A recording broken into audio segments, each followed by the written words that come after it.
to have the courage to go into uncharted territory. And thank you to all the participants who've gone on this journey with us over the past 3 days. We've had a chance to reflect on what we need to relinquish, restore, and we want to ask you now to take a step back from thinking about how and what we should eat, and to think about where the world is at today in terms of the economic and social devastation caused by COVID-19. I saw a quote the other day, and it said, "Nothing should go back to normal." Normal wasn't working. If we go back to the way things were, we will have lost the lesson. Yes, this crisis is devastating the planet, but we are also in the midst of a giant lesson for humanity. It has taken this crisis to disrupt normal, to disrupt business as usual, and to force us to reimagine. Whether that's how we conference, to reimagine how we eat, how we collaborate, or how governments act. This is a time to not only dream of the future we want, but to begin building it. Now, over the past 3 days, we've put together the piece of the dream. We pretty much know what we want. We want it to be inclusive, health for our planet, healthy for people. We want equity, restorative systems, sustainable landscapes. But today in this closing plenary, we're going to explore how we build this vision by diving into one of the key opportunities on the table today: economic stimulus measures and policy reform for supporting a green economy. Now, as we always do at the GLF, we're going to ask you, the audience, a question. So I invite you all, for the last time, to visit slido.com and enter the code GLF Bonn 2020 to answer the first question. And the question is, how can we use stimulus packages to build back better and address the current unsustainable patterns of consumption and production? We want to hear your thoughts and ideas. How can we creatively construct these economic measures to meet the moment? How do we use these reforms to put a stop on business as usual? How can this tool be used to accelerate our progress to a green economy? There is no right answer. We're going to figure this out together. So just as a reminder, that's slido.com and the code is GLF Bonn 2020. Now, it's my absolute pleasure to welcome our first speaker. He has been named one of the 50 most influential thinkers on sustainability and is a distinguished professor in the Department of Economics at Colorado State University. His talk will be complemented by our live scribe, Josephine from Raw Studio, and it'll set the stage for our conversation today. Dr. Edward Barbier, I hand the floor over to you. Thanks very much. It's my great pleasure to be here. So we now recognize that the current pandemic has caused the greatest economic disruption since the Great Depression. We've not seen anything like this in modern history. So if we're thinking about rebuilding economies after the pandemic, what we really are trying to do is to think about what type of future we want and need. And I want to give you my bottom line to start with, and then I'm going to delve into some reasons why. So my bottom line is this, is that greening the stimulus packages are important, but I think if we're really talking about rebuilding our economies, we're talking about long-term structural transformation of our economies on a greener path. And that means a combination of 5 to 10 years policies and investments complemented by pricing reforms to make that long-term transition. Simply put, if we just revive the existing brown economy, we're going to just make worse our already growing climate risks, biodiversity loss, and other global environmental problems. So the reason I've come to this conclusion is that 10 years ago, I was asked, or more, I was asked by UNEP, Achim Steiner, the director, to write for them a global Green New Deal to get economies, think about how we get economies out of the Great Recession. And I want to share with you some lessons from that period and also what I've learned in the meantime about how do we build a green economy.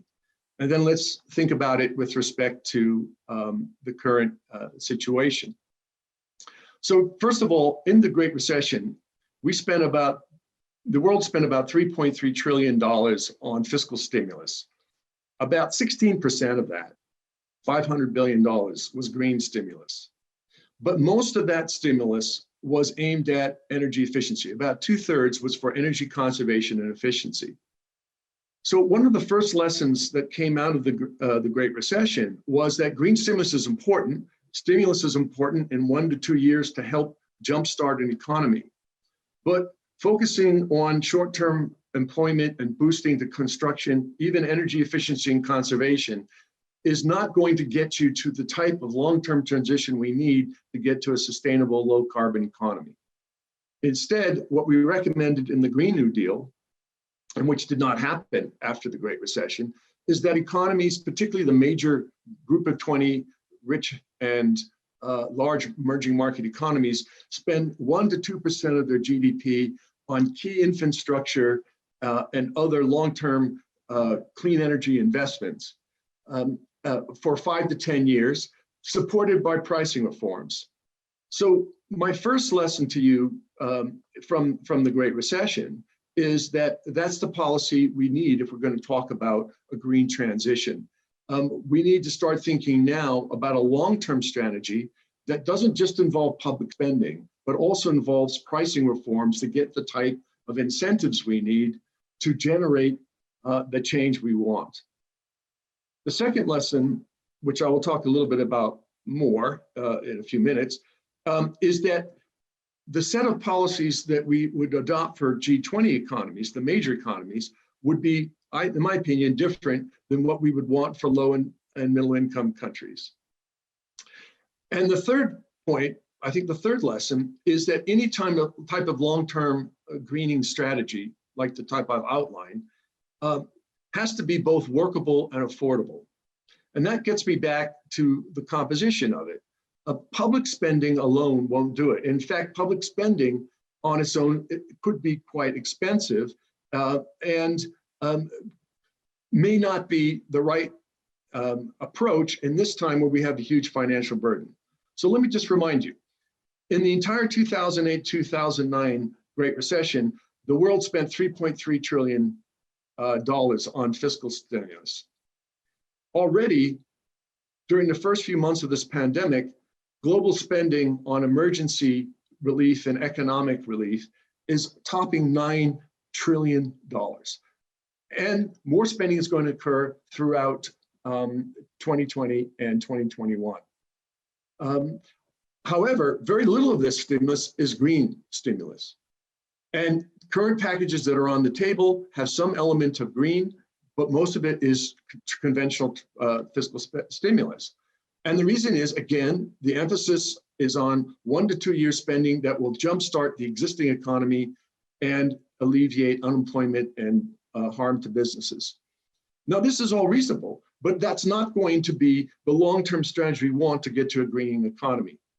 To afford that greening economy, we need to change the underpricing of fossil fuels that is endemic across world economies, rich and poor. And we also must take advantage of the fact that many pricing incentives, such as carbon taxes, can generate substantial revenue, which can then be used to spend on the public spending targeted at our specific needs in each economy. And then thirdly, we have a lot of perverse subsidies, again, in fossil fuels for consumption, production, exploration, and financing. And these subsidies can be reallocated, again, to the type of policies we need. Good. So let me spend a few minutes, while I still have some time, talking a little bit about what I'd like to see in the G20 and what should happen in low and middle income countries. The G20 economies are the key to all of this, in my opinion. They were the key in the Great Recession, and they are today. First of all, they account for 2/3 of the global population and land use, but they also account for over 80% of GDP and carbon emissions. So what happens in G20 economies has a profound effect on both the structure and the direction of the world economy, including the generation of employment, the type of industries we need, and also the distribution of wealth and income, and of course, the impact on global and other climate risks. The other thing is about the G20 economies is that they are dominating the race for green innovation and industrial development currently, and I don't see that changing. So what happens in the G20 economies is essential. Also in the G20 economies is where we see the chronic underpricing of fossil fuels, both the excessive use of fossil fuel subsidies and the fact that we do not price carbon and fossil fuels for the climate damages it causes and the pollution and health consequences of fossil fuel use.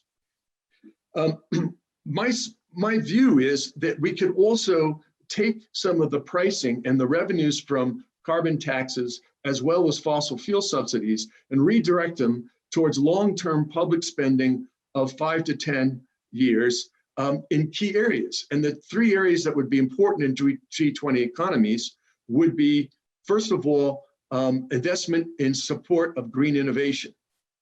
Surprisingly, despite the fact that G20 economies are the source of the global innovation, they underspend on research and development in support of industries, particularly for new technologies. There's simply not enough public support for clean energy technologies to achieve the breakthroughs we need, both in things like batteries, as well as cheaper ways of conveying and capturing renewable energy. The second key area of investment by G20 economies is in green infrastructure. Things like redoing and redesigning our transmission grids for electricity so that we can use diffuse energy such as renewables and incorporate it in the grid and get it to customers. The second area is, of course, in key types of infrastructure investments such as charging stations nationally and geographically dispersed for electric cars, and indeed building more sustainable and livable cities. And then finally, it's been shown that even in rich countries, natural climate solutions, things that involve better management and greener management of forests, agriculture, and landscapes, these natural climate solutions are relatively cheap. About a third of emissions from land use and change could be reduced through cost-effective natural climate solutions that cost less than $100 to implement. So these are some of the things that G20 economies could do. And so the conclusion that we came to in the Green New Deal 10 years ago applies now. G20 economies should have pricing reforms, and they should invest the revenues generated into targeted key public infrastructure investments. And this would be 1 to 2% of their GDP over the next 5 to 10 years. Now, finally, I'd like to conclude with low and middle income countries. Of course, low and middle income countries should also be concerned about the underpricing of fossil fuels. But most importantly, the objective in many developing countries should be dealing with, in a sustainable way, poverty, which is increasingly rural, and also reducing land use change. And there are three possible policy mechanisms that could do this. The first is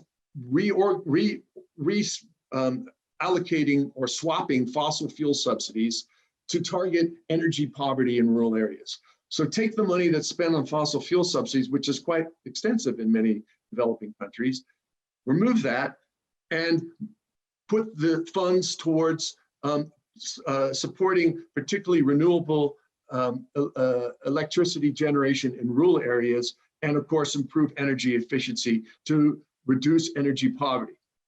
The second area where developing countries could make an important reform is removing irrigation subsidies that generally benefit larger scale and richer farmers, and generate those funds and allocate them towards reducing the chronic problem of poor sanitation and dirty water, drinking water that affects many people in developing countries. And then the third thing is something that some colleagues and I have written about is the use of a tropical carbon tax. Both Costa Rica and now Colombia have adopted a tax on some of their fossil fuels, and they've allocated part of that money, again, to support natural climate solutions within their countries.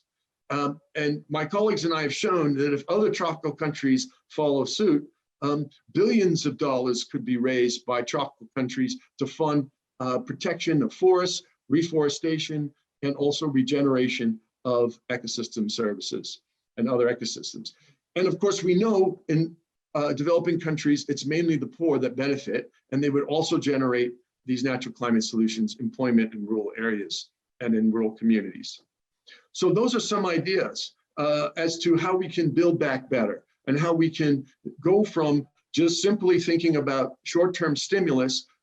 Greening it is important, but moving that to a comprehensive long-term strategy of sustained low carbon recovery of all of our economies. Thank you very much. Thank you so much, Professor Barbier. It's amazing to hear how you've broken that down so clearly to outline a path where a post-COVID-19 recovery generates structural transformation for a global economy and not just one nation here or there. I think it's great to hear the histories and the lessons to learn from the 2008 recession. And we also need to think about our grand plans for 2030 at the same time. So to dive deeper into this conversation, it is now my pleasure to introduce to you our speakers for today. They are powerhouses, leaders, and a part of the Global Landscapes Forum family.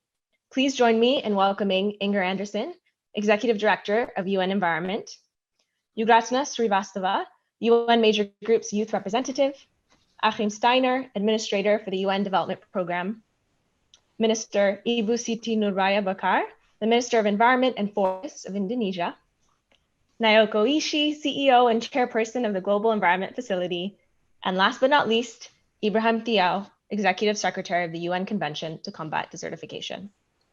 Thank you so much for joining us at all times of the day, on a Friday evening at that, and on World Environment Day, a day for all of us to celebrate, for this very necessary conversation. So before we collectively dive in to talk about this issue, I want to go back to the Slido responses and see what our audience had to say. Excellent. All right, so we see that people feel like we need to commit to action in stimulus packages. We need to work together in partnership, ensure sustainability is a core in rebuilding projects, valuable, sustainable nutrition is a key, equity, education, water, youth. We'll see how we incorporate these elements as we carry on the conversation. And Achim, I want to come to you first. You have a bird's eye view and a perspective that none of us really have working at the UN Development Program. Our audience has said their piece, but what is your view? What opportunities do you see in using economic stimulus and recovery packages to build back better and greener, and to address the current unsustainable patterns of consumption and production? Thanks, Halina, and to all of you, first of all, happy World Environment Day. Thank you, Inga and UNEP, for every year bringing the world together on World Environment Day. And despite the fact that I saw a tweet this morning that said, World Environment Day, what's there to celebrate? Actually, listening to Ed just now, let me begin by saying that I think there is actually a great deal to build on, as he already said. And in that sense, I think this crisis is not just a very traumatic moment and one that will still play out in so many ways over the coming year, but it is an extraordinary opportunity. So it's great to be back at the Landscape Forum and to try and contextualize a little bit this notion of building back better, a green recovery in what is happening right now. And Ed's framing of both the short-term and the longer-term transformative pathways, I think, is an extremely helpful framework. Let me focus initially on the short term. What is quite clear is that on top of the environmental crisis and now the pandemic and the health crisis, there is a real social and economic crisis. And so anything we want to do right now needs to begin by framing the response in terms of where people are hurting. And that is loss of job, loss of income, uncertainty, the inability to sell your products, being locked down. And I think it is important that as we look at the opportunity of a Green New Deal, a green recovery, a building back better recovery, that we first of all try to frame in terms of where people need to believe that this is going to help them where they're hurting most right now. And that has to do with how can a Green New Deal, how can a building back better pathway, a green economy, green recovery, actually address those very issues. And I think we do have 3 or 4 very obvious places in which we can focus. The first one is the stimulus packages. And here there is actually surprisingly good news. I mean, look at the announcements in Europe. and the commitment of a Green New Deal in Europe, and literally hundreds of billions being mobilized just in the next 7 years, if you take that budget framework, or in the next 2 to 3 years, if you look at some of the front loading. This is bigger stimulus than anything we even saw during and in the aftermath of the financial crisis, which, by the way, I think is important to remember. There, the impact of the stimulus was in part also being used differently. It was investing in infrastructure and stimulating essentially demand in the economy of building, construction, and investment. While right now we have to be careful because a great deal of the stimulus is simply to help people who are in economic freefall. It's financing consumption, it is creating greater debt. And so there are some macroeconomic issues here that we have to be intelligent about. But to come back to it, there is a significant amount of money, whether in terms of the fiscal stimulus, the fiscal space that countries are creating right now across the world, developed, developing countries, and obviously in the developing economy context, far more constrained. But there are great opportunities, and I think that's why we need to focus on how we can link this quickly to livelihoods, jobs, and therefore having a win-win proposition. Secondly, let's look also at shovel-ready projects, because this is always the talk of the economists. You know, what are the shovel-ready projects that we can just put 10 million, 10 billion, 100 billion into? And take a continent like Africa. Here is a historic opportunity addressing access to electricity that 600 million people on the African continent still don't have in this day and age. Why not try, as an international community, with African governments, have a massive program of connecting people off-grid, on-grid with renewable energy? This is immediate, it is fast, it is more shovel-ready than any building of power stations or national grids, and it sets Africa on a fast track towards, first of all, closing the access to energy gap, but also towards a lower energy and low carbon pathway. And thirdly, let's also use the NDCs, because every country right now is looking at its NDCs in preparing for the next climate COP. Postponed it may be, but that is just a temporary phenomenon. We in UNDP have committed to working with countries across the world in partnership with UNEP, with many others in the NDC partnership, to try and raise the level of ambition. And climate change in the context of the NDCs is as much about renewable energy technology as it is about also nature.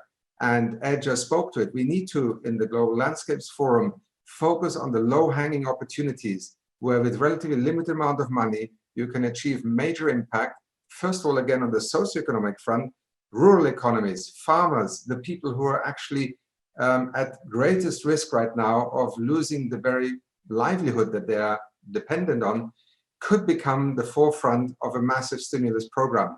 And whether it is green jobs that we create temporarily, incentive structures, and that has to be, I think, the starting point. And then you move into what I think on the back of both financial markets and public policy and these enormous amounts of public funding could then become also the more structural transformations, correcting the incentives or the misincentives, addressing subsidies.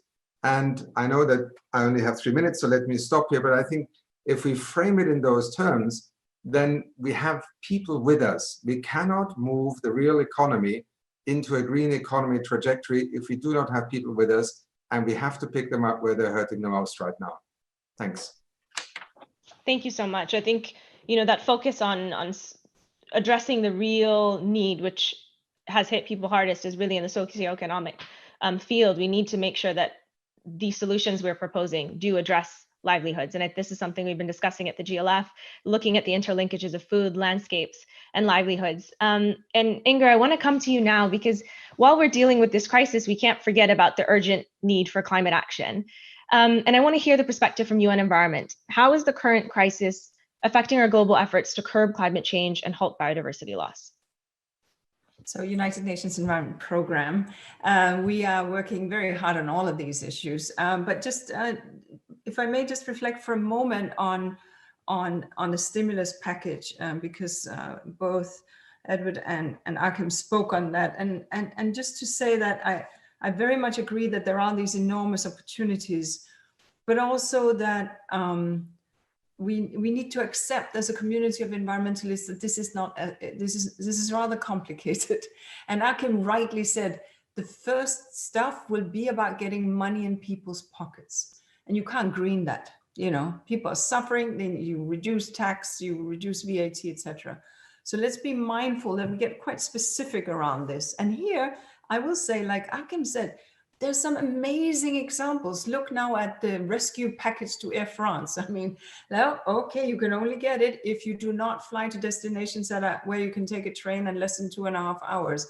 Or look at what's happening in Pakistan. All the rescue effort is going to what?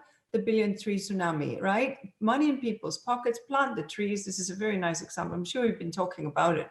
Or look at Luxembourg, the green stimulus package that they're passing, or look at the UK, or look at Colombia. So each of these, where they are pushing stimulus out, they're trying to the best of their ability, even the first wave of stimulus, making it green.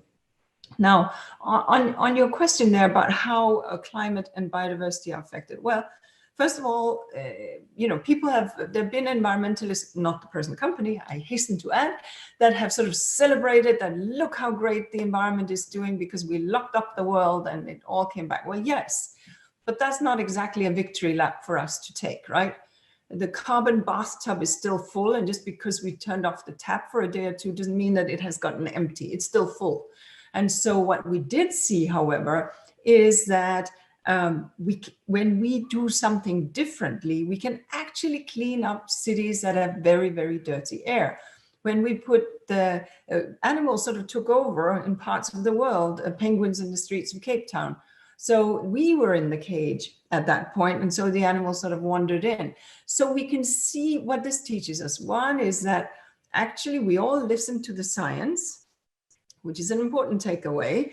The science that said, look, this pandemic transfers really fast, so you got to stay at home. We all did that. Now, that was interesting. How come that was, we listened to that? Well, we listened to it because it was immediate and we believed it. And our self-interest was aligned with the science. But it's worthwhile listening to the climate science, even if it is a little bit further out and it's our children that interest that we are impacting here. So listen to the science. Now, when we talk about zoonosis, and as we all know, this is a zoonotic disease, COVID-19, many of them. On the biodiversity side, what I want to emphasize here is that we are seeing greater and greater number of zoonoses. Well, MERS, SARS, H1N1, Ebola, Zika, Lyme, where do I stop, right? HIV. So these are diseases that originated in the animal kingdom with some sort of pathogen transfer, usually an intermediary species, into the human population. And what we're seeing, and there's some early research, more research is needed, is that when the ecosystem is out of whack, i.e. you have had a significant biodiversity loss, there's a greater transmissibility of pathogen transfers of zoonosis. Whereas when it is in a greater equilibrium, this is a study that was done on Lyme disease.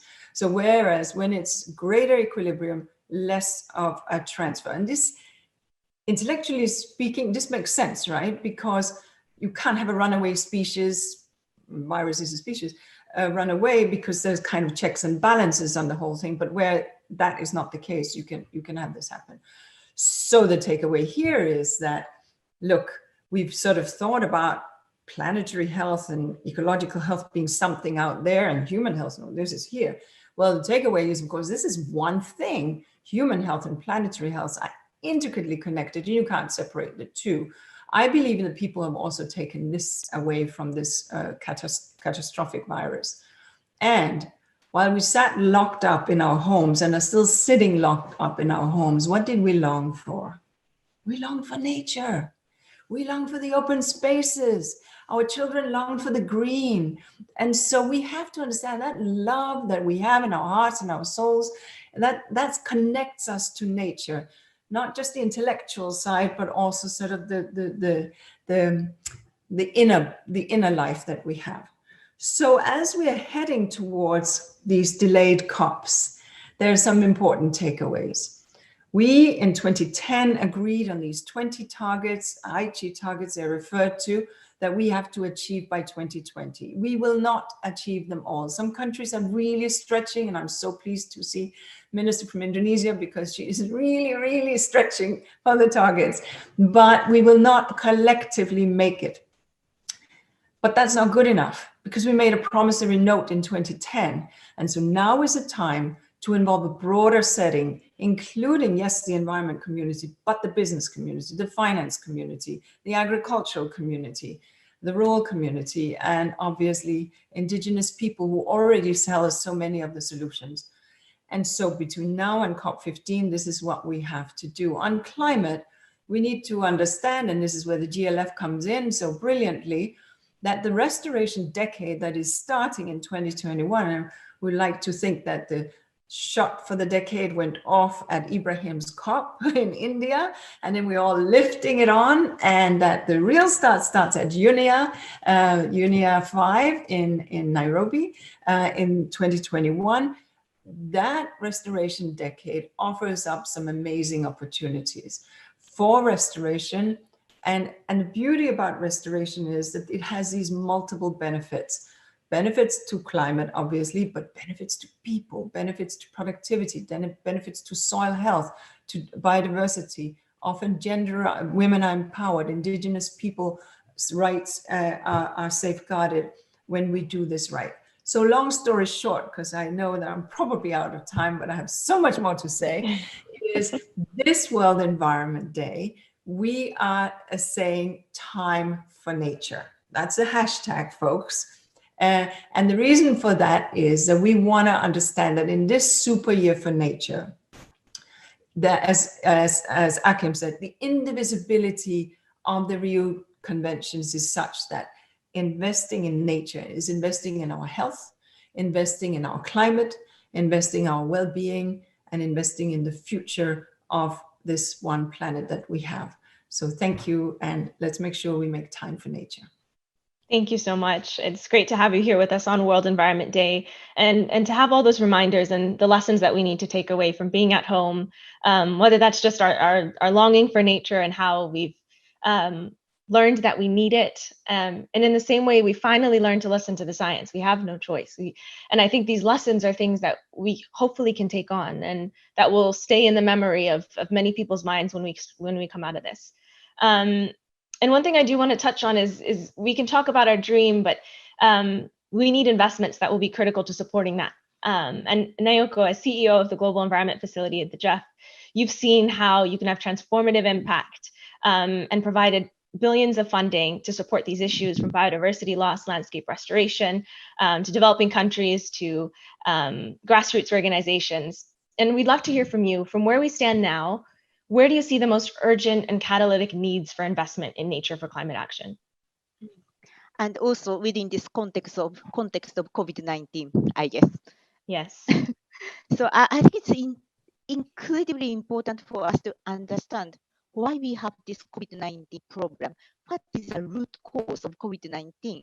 Because without understanding it, investment will not go into the right place. So to me, that the root cause of COVID-19 is basically it's a collision between human system and natural system.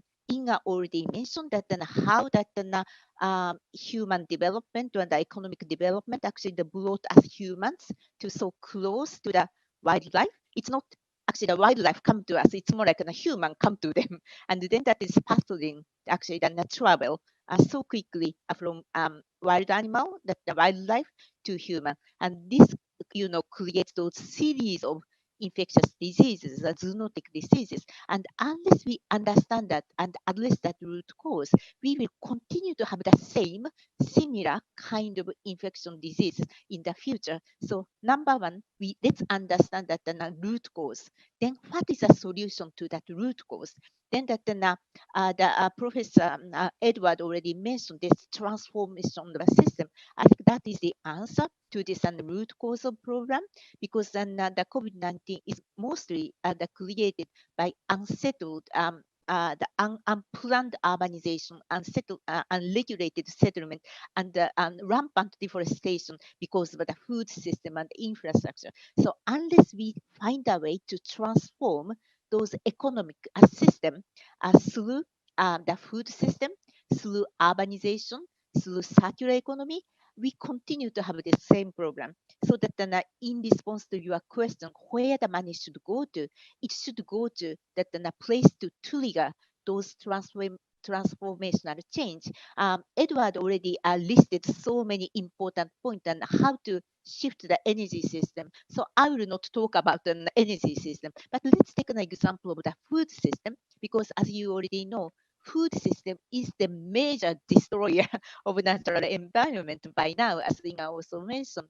So that how we could transform the food system so that we can address the root cause of COVID-19, but also to invest in the future or transform the food system. And also, as Akim mentioned, this COVID-19 exposed the weakest link of this food system. It's smallholder farmers, the communities, so that it that clearly show that where that the investment should also go and take care of. So that from that point of view, the how to transform the food system, I have only two suggestions to make. One is that to really have a transformational food system, we should go back to this very basic method of land use system planning, land use planning. So you can clearly alienate which part of the ecosystem would be kept intact or integrated system kept, but also which part of the land can be sustainably farmed. And with this clear recognition that it is very important for us to understand this demarcation. That's the one lesson we learned from COVID-19.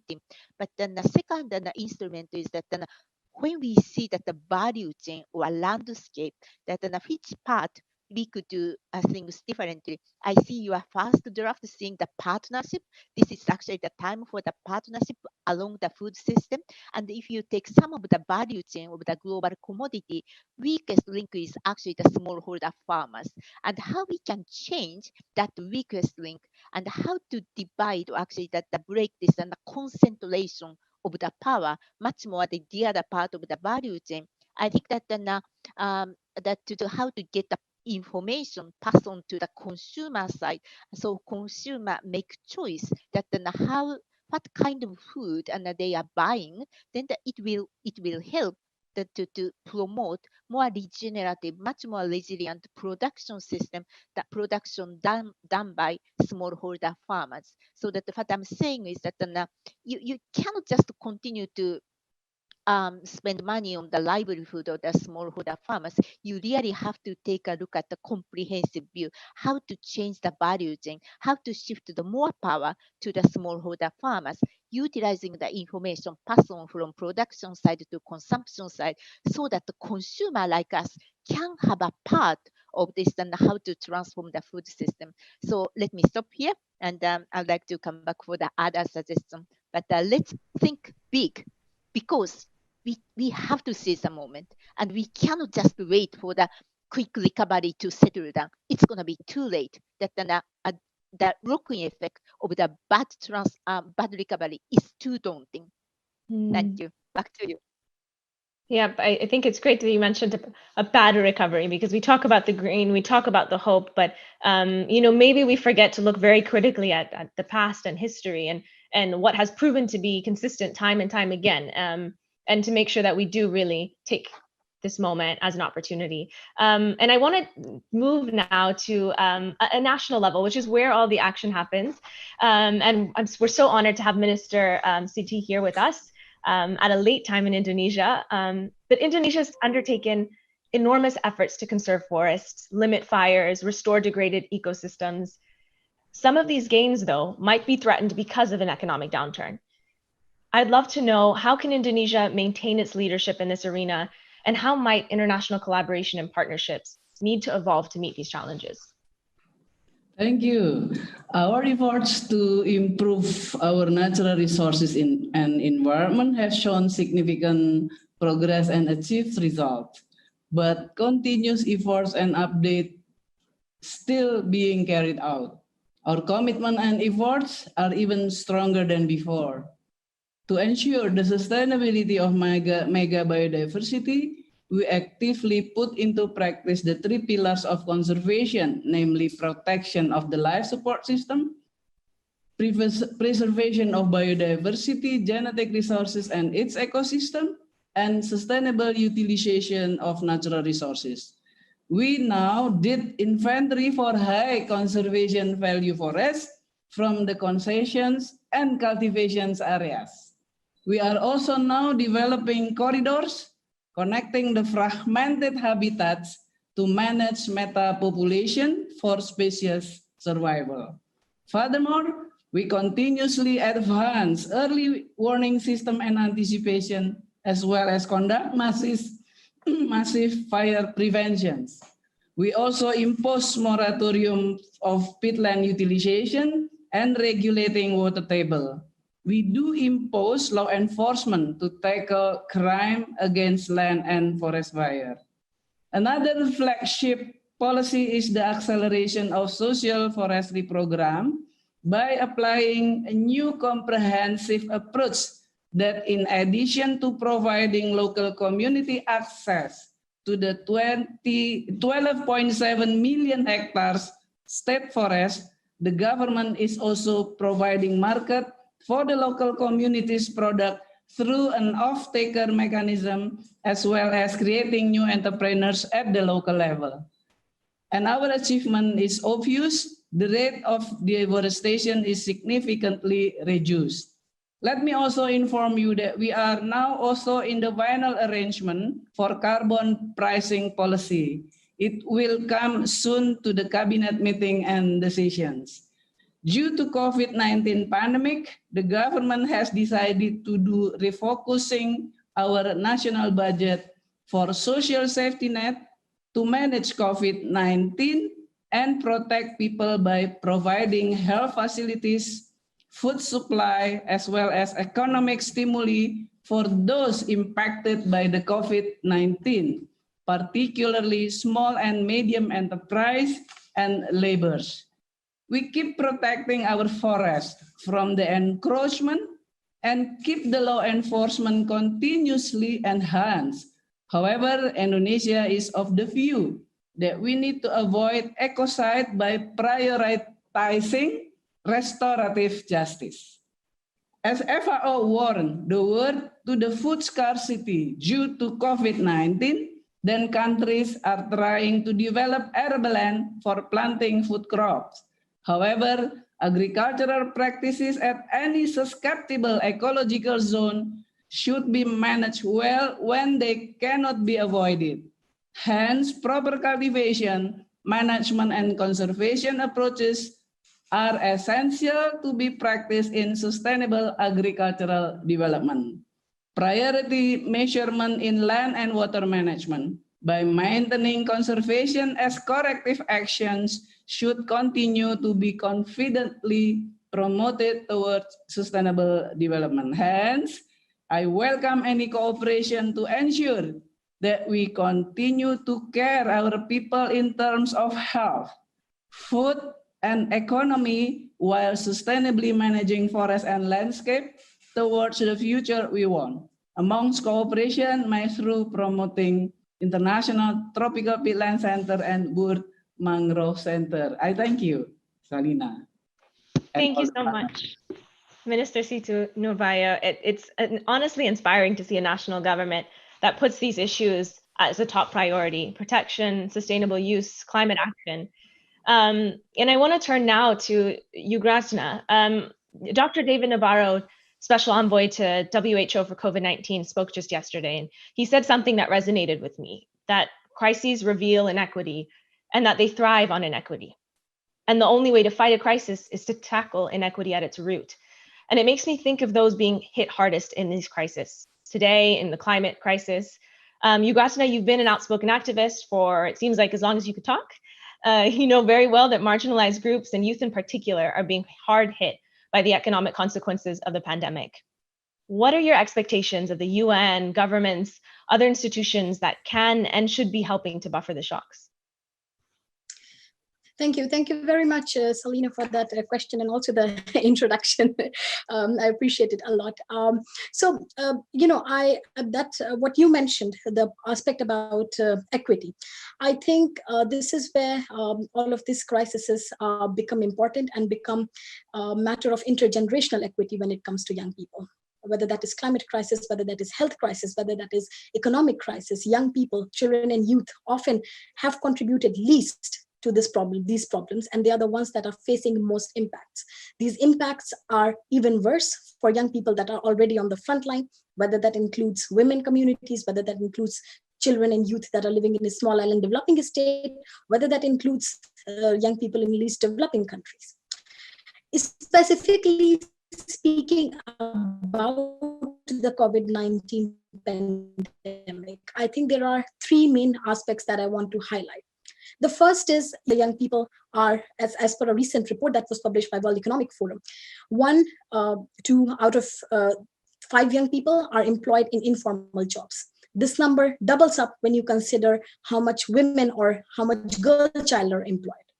Such an COVID-19 crisis is impacting them. It leads them to have this kind of a low paid, less secure, less protected job. And this is something that we have to address very, very urgently. The second aspect is when you talk about young people's inclusion and participation. I've heard from a lot of panelists about what pandemic recovery packages look like. But I think it is very essential to incorporate voices of young people, their movements, national structures or international structures of young people in the design of this Build Back Better phase, or what a COVID-19 response look like. The third part is whether we look at now specifically the climate movement. Over the last 2 years, we have seen unprecedented rise of youth movements who have taken to streets to demonstrate. Their political participation, their rights to gather and have peaceful assemblies has been enormous. And this has been affected by lockdown in many, many countries. And we have to ensure that there is still spaces available for them to be able to raise these voices. While of course, digital spaces and spaces like these provide that opportunity, inequalities in access, digital divide, of course, then is not providing this even as an inclusive space either. At the same time, I think what is important is we cannot forget young people who are already facing these challenges since a long time. And this specifically includes refugees, young people that are in indigenous communities, young migrants, young people that are out of the formal labor markets, the kind of inequalities they're already facing in this post-pandemic world. Inger made a very important point about how COPs have been delayed. I think what I want to point out is that UNEA is a process that has not been delayed. And UNEA, as the first meeting that is going to come up next year, has to demonstrate this clear message of ambition. We are going to be translating into 2021 and 2022 what we call as the year of the environment, and UNEP at 50 and Stockholm plus 50. If anything, this has to set a precedent that the environmental dimension of Agenda 2030 cannot be ignored. It has to be further strengthened, and if only it has to be brought back into the center of discussion while we go down this road into the recovery. Over the last couple of weeks, we have seen countries, especially the EU, pull up billions of dollars in COVID response. And I think this is a similar commitment where we need when it comes to financial mechanisms, whether that is Green Climate Fund, whether that is Adaptation Fund and other financial mechanisms. If you can mobilize when you see an unprecedented threat looming on you, why can you not mobilize when you see and when you know that there is an unprecedented threat that is going to happen in a few years from now? The science has been very clear. The window to act is very limited, and we cannot be continuing this as business as usual. I read a very interesting quote the other day that said, we cannot go back to normal because the system before was already broken. The system before was already broken, not because someone broke it, because that is what the system actually was. So if anything, this is an inflection point for the global community to move forward in a way that takes into account the rights of the views of young people and children, and who are going to be the right holders of this future. Let me end by saying, regardless of what COVID-19 recovery packages you make, regardless of what governments make their NDCs look like in the lead up to the next year, or what they make their Aichi biodiversity targets look like, the children and youth of the today are the ones going to be implementing it. They are the ones who are going to be bearing the impacts of the policies that you're developing today. And it is only right that you include them, not just in the design, but also institutionally empowering them so that they have an equal say at the table. They have a right to participate and implement those policies together with you. Thank you, Salina. Thank you so much, Yugrasna. These are excellent reminders for us to think about and to keep in mind the visions that young people have and how we can respect and honor that, include that as we have these conversations. So thank you for joining us. The other vision that we are quite excited about at the Global Landscapes Forum is this UN Decade on Ecosystem Restoration that Inga had referenced in the beginning. Ibrahim, the UNCCD is leading on sustainable land management and land restoration efforts over many years. How do you see the role of land restoration in climate action and then this notion, this concept of building back better? Thank you very much, Salina. It's nice to talk after all these good speakers, especially you, Gatna, who very eloquently addressed the issues of youth. The stimulus packages have to be green. And by green, we mean they have to take into consideration the issue of nature. It is not only about technology, it is not about the industry, it is not only about cars, it is not only about planes flying, it is about our basic needs and the fundamental foundation of our life. If we are not careful, we will have yet another pandemic. And we will again have another stimulus package. So we have to be very careful in the way we design the stimulus packages so that we do not have the same pandemic reoccurring again 10 years from now, 20 years from now. We have reached a point in our relationships with nature that we have to be very clear that we need to redefine these relations. It is very clear that we need to reimagine our relations with nature. We have reached a level of development. We have reached a level of development where we think that we can do everything we want. And we have reached a level of advancements in technology that we think we can go anywhere we want to be. So it is very important that we take that into consideration so that we are not forgetting where the pandemic came from. Someone mentioned the root causes. We have to address the root causes unless we want to see again another situation. We don't want to see another lockdown. And it is very important that we take that into consideration. So for the UNCCD, what does it mean? Okay, we need to create more jobs. Invest in nature, you will create more jobs and they will be green. And you will create more jobs on tourism if you invest on land. You will create more jobs for agriculture if you invest on land, especially when you focus on small farmers. You will address the issue of climate change when you invest on land. So as Inga said before, it is multiple benefits. Biodiversity, land degradation, they are indivisible.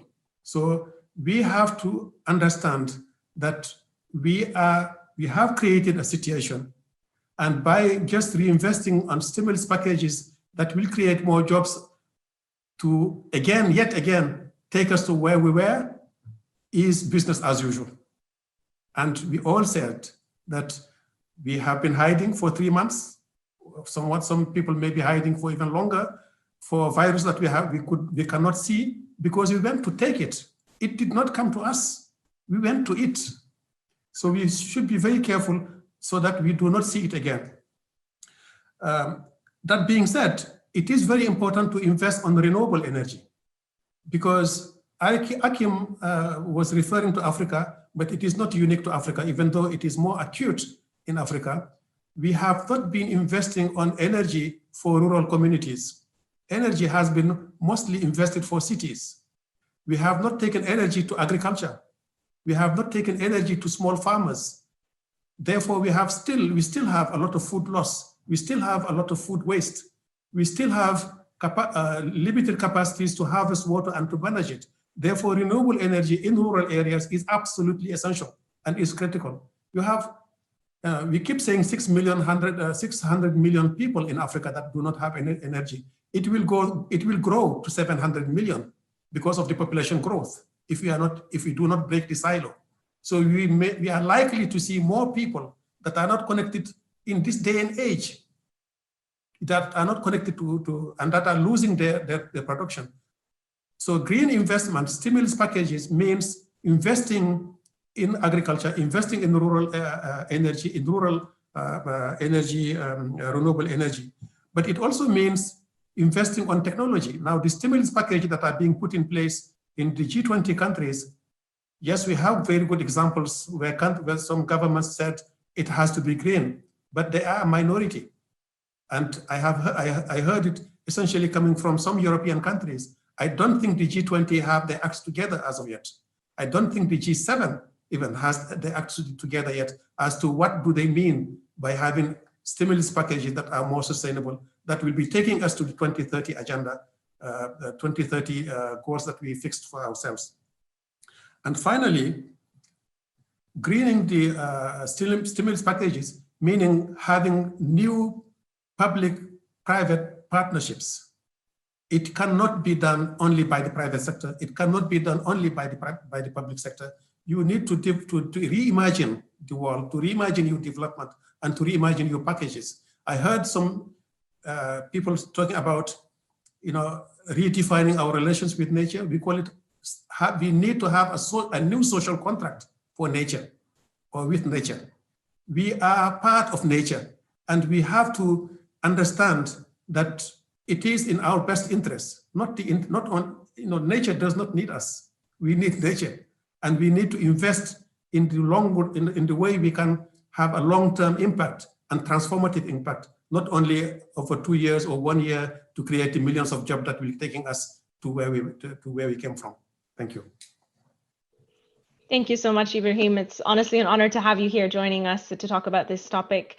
It's something we really don't talk about enough, especially the interconnectedness of the work of everyone on this panel, and how those watching, the audience, can really learn from and support and mobilize in order to push a green recovery forward.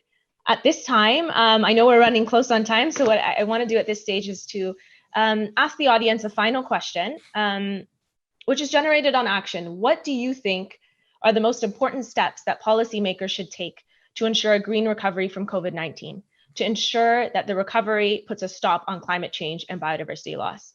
So for those in the audience, you can go to slido.com, code is GLF Bonn 2020.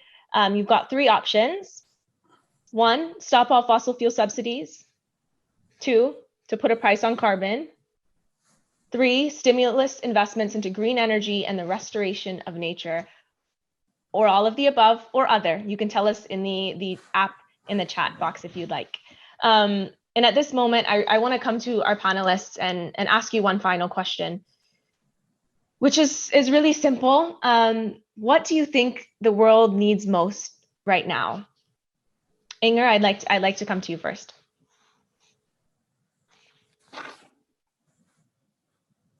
I hate to life is not as simple as that. There is not a one size fits all.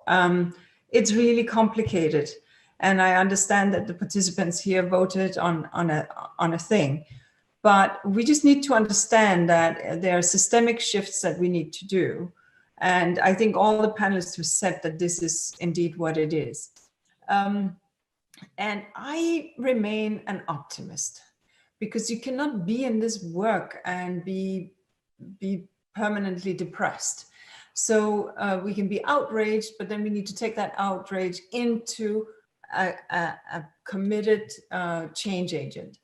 And that's what we need to understand now. We have been in an unheard of pandemic.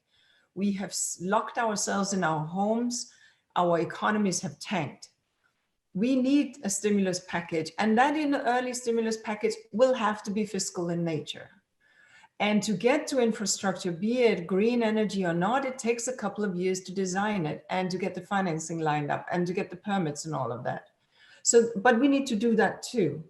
But we also need to do the fast things, the things that can move jobs faster, such as the investments in nature, such as the investments in green infrastructure. The mangroves, the protection, the coastal forests, the estuaries, all of these things that we need to protect. All of those elements are part and parcel of it. And all of it, in a sense, nests in the pressures we're putting on nature. And where does that come from? It comes from our unsustainable production and consumption, SDG 12, the one that is sort of, that maybe we've had a meeting with that one while we were sitting cooped up in our shoebox apartments. Maybe we understood we don't need all this stuff. Maybe we have a realization that actually what matters is family, is love, is health, is the freedom of walking in the woods.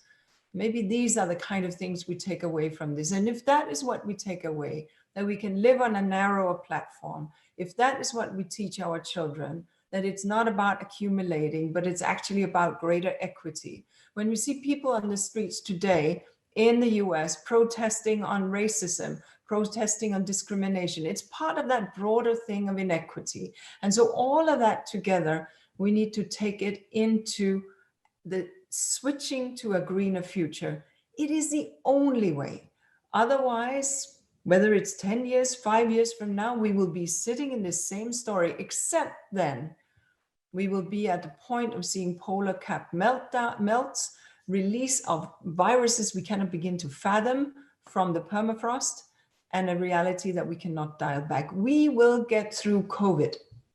It will not be good. We will have lost millions of people, or hundreds of thousands of people and millions of jobs, etc. But we will get through it. Climate change, we fail to take action. I'm not so sure. Nature will be fine. We might not be. So the action we have to take is very clear. Fundamental change of our systems. And we all know it. Now we just need to commit to it. We need to take it into the schools, into our workplaces, and into the voting booth. This is the only way we can make these changes. Thank you. Thank you so much. This is very powerful to think about how this has been a practice for humanity to try sacrificing for the greater good. Something that we know we've needed to do for climate change, but is really hard to implement in practice. And hopefully coming out of this lockdown, coming out of the COVID-19 crisis, we'll have a little understanding of what we need to do as a collective. Inayoko, I'd like to turn to you now. What do you think the world needs most in this moment? COVID-19 is really a wake-up call to us that the business as usual current system doesn't work. And it actually gives us maybe hope that to be bold, because now incremental measures don't solve the problem we are now facing. So I think it's very important for us to see this moment and understanding that if we wait too long, it will haunt us anytime soon. So this understanding nature and then human really have to be in harmony. Let's try this transformational system. I actually think that COVID-19 creates this courage and maybe demand to be bold because that incremental change, incremental measures don't solve that exponential problem. So let's be bold. Let's not wait. And I like what Inga said, to bring this to the school, to the youth, and bring to the voting booth. That's it. Thank you. Thank you so much. Clear and simple. Minister Siti, I'd like to come to you and ask you the same question. It's short that COVID-19 has caused a multifaceted challenge from public health, food security, and to an economic recession.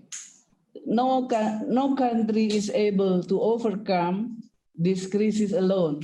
So we must implement inclusive, sustainable development and let us be building social cohesiveness through global solidarity.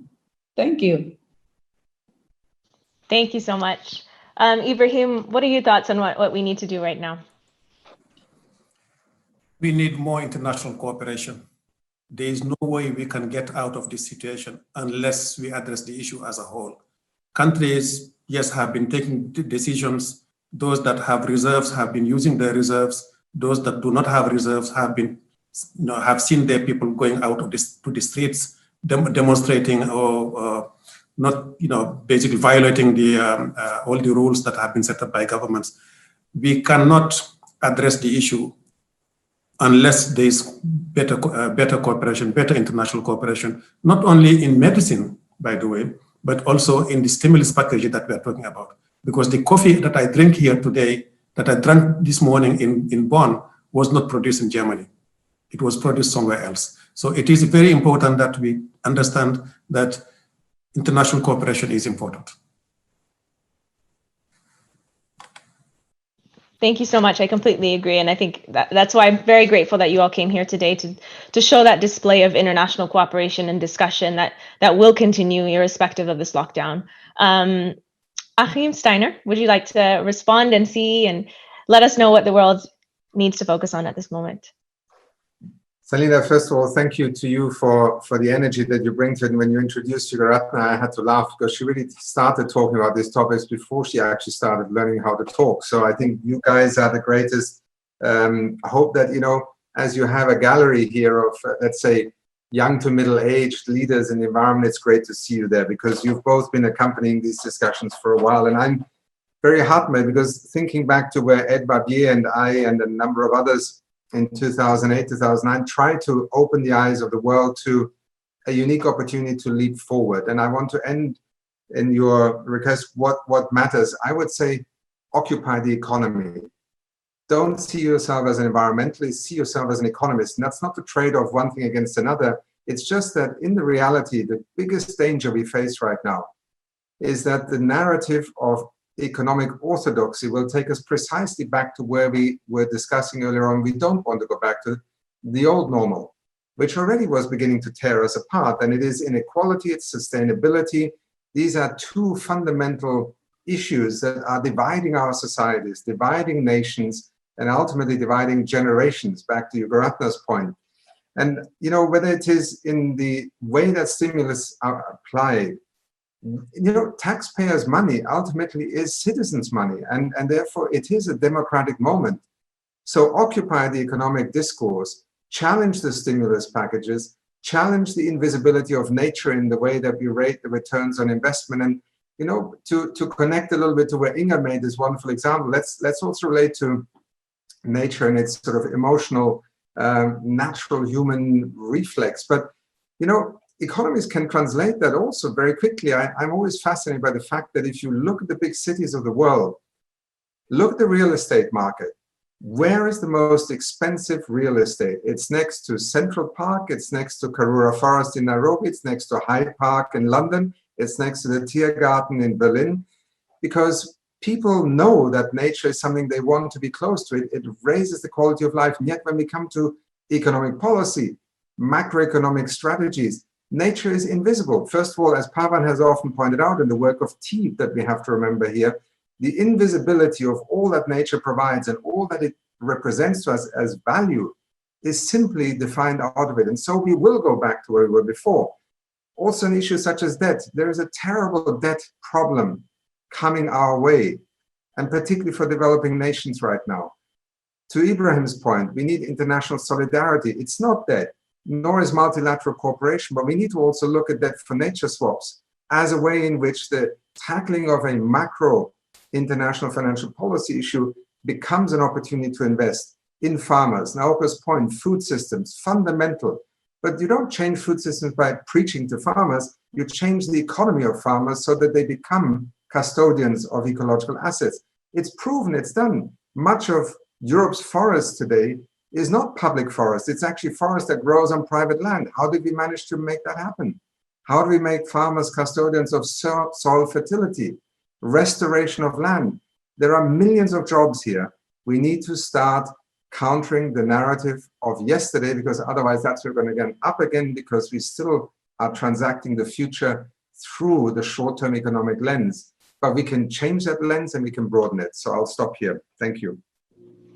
Thank you so much for those words. I am encouraged in the sense that young people at this moment, that we can't afford to be economically or financially illiterate. So we have to meet the moment. And right now it calls for us to learn how to best strategize, how to best advocate, and how to best implement these solutions into action as time is really running out. And so I want to hand off to Yugaratna to share with us your final words. Thank you very much, Salina. And I can only add on to what colleagues have already said. What we need right now, I think, international cooperation, political leadership, utilizing and informing ourselves through the best available science, and looking ahead, not reacting to the narrative, but setting the narrative. And I think what Akim said, you do not change food systems by preaching to the farmers. I think it's same when you talk about empowering youth. You do not change, or you do not empower young people by preaching to them, or by bringing them to panels. You change them by giving them designated, mandated spaces for them to engage. You empower them by giving them resources resources to engage, and you empower them by giving them the opportunities or building opportunities with them on how they can do. And I would like to end on a message of hope here, because yes, we are in this pandemic, but human race has seen much worse. We have recovered from challenges of generations. We have, whether that is apartheid, whether that is so many unprecedented things that the human history has seen, and that even led to creation of the United Nations at first place. And we will get over this, and we will fight climate crisis to best we can, and we will mobilize unprecedented action. I want to end up, like I said, with a message of hope. And today, as you know, is the World Environment Day, and at least for a generation of mine, it's a World Environment Day in middle of a pandemic, something that my generation has not seen before or witnessed before, and might not, and if hopefully not. And over the last couple of weeks, we undertook an exercise together with the UNEP's communication division to mobilize young people to take action for World Environment Day. That included a series of digital toolkits, that included series of training modules and so on. And we are happy to share with you that from the numbers we have right now, youth organizations in over 153 countries conducted some form of activity today, whether that was an online webinar, whether that was an online session, whether that was a trivia quiz, whether that was some form of activity that was done. This is something that we have not seen happen before, especially young people getting empowered and taking this or utilizing the opportunity that is there. So hope is not lost. And it is only right that we continue pushing this momentum further and continue building on what we have. I think the important part is that we need to look at the next 2 years, both from an economic perspective and from a perspective of environmental lens, obviously, but from a perspective of how we are making progress. UN 75 process this year was supposed to give us outcomes or some sort of next way forward on how a more people-centric UN looks like. I think we have come a way forward here, but a lot of work needs to be done over the course of next 2 years, whether that means our key milestones post-2020 framework, whether that means finishing off the Paris rulebook finally and implementing the Paris Agreement, whether that means leading on to a road where we critically evaluate what are the lacks in environmental governance, how do we increase more cohesion in the lead up to the 50th anniversary of UNEP, or whether that means how do we mobilize unprecedented community in the decade of ecosystem restoration. And I think the key to this lies in that the UN system as well cannot afford to work in silos anymore. We have to join forces. If we are preaching multilateralism, if we are talking about multilateralism, this cannot happen in silos. This has to be a collective effort and in a true essence of taking a whole of society approach and leaving no one behind approach in this. Thank you, Salina. Thank you so much. I absolutely hate to close because everyone has such incredible thoughts to add. And I know the participants who've been with us for 3 days, over 5,000 of them, are definitely enjoying this framework that they can now use to absorb the knowledge and take it forward in a meaningful way. So I want to just close now by looking at the question that we had for our audience and see what they've responded with in terms of what are the most important steps. I'm really, really, really glad to see this because I did not want to start going on and on and on about how we need to do all of the above and that it's not this simple. Hopefully this coordinated action, starting with these discussions today, starting with the conference that we've had this week, will help us achieve the systems change we need, the structural transformation our world is calling for. And I think this is really the time to seize the moment. Crises reveal to us how interconnected and interlinked systems are. We often forget that when things are going perfectly. And our solutions must reflect that holistic and integrated nature. Thank you so much, everyone, for joining us. We've had an incredible week. It's felt really groundbreaking in the sense that we've been able to network and have virtual meetups with people. And at the same time, we get to see these familiar faces on stage, even if it's virtual. And I'm very grateful to have you. I want to really close with the images that we've had from our lovely scribe, Josephine from Studio Ra, who has really captured your insights into beautiful drawings and sketches. And I invite that to be shared now with the audience. You'll be able to look through these to be able to capture what resonated with you the most, share that on social media, and maybe print it out and put it around since we're stuck in the house and need a little change in our life.